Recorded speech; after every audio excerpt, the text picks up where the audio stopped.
আমি 2 ঘন্টা আপনাদের খেদমতে আলোচনা করলাম। কোন বক্তার বিরুদ্ধে বলেছি, কোন গীবত করেছি? ওই ধরনের ওয়াজ আমার কাছে পাবেন না আব্বা, যে একটা বক্তা আর একটা বক্তার গীবত করে আমি সমাজে ভাইরাল হব, ওই ধান্দা আমার মধ্যে নেই আব্বা। সমাজে যারা কিছু, সবাই না জি, যদি কোনো আলেমের ভুল হয় তার সিস্টেমটা কি?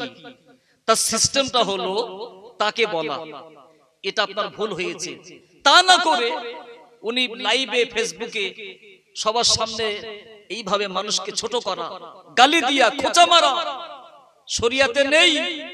দাদা হুজুর, বসিরহাট হুজুর কোন কিতাবে দেখাতে পারবেন না একটা আলেম ভুল করেছে, তাকে না বলে পিছনে জলসাই বলে বলে বেড়াও, তাকে সমাজে পচিয়ে দাও।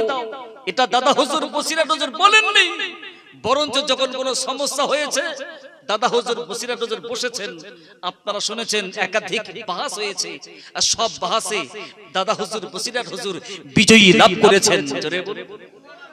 এজন্য ভাই আজকে বলুন, সোশ্যাল মিডিয়া শুধু কি মুসলমান দেখে?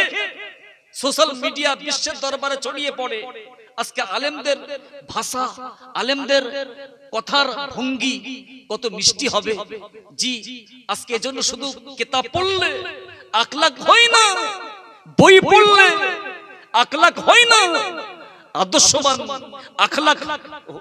আখলাকওয়ালা মানুষ হতে গেলে আপনাকে ওলি আউলিয়াদের, আল্লাহওয়ালাদের সোহবতে যেতে হবে। জোরে জোরে বলি সুবহানাল্লাহ।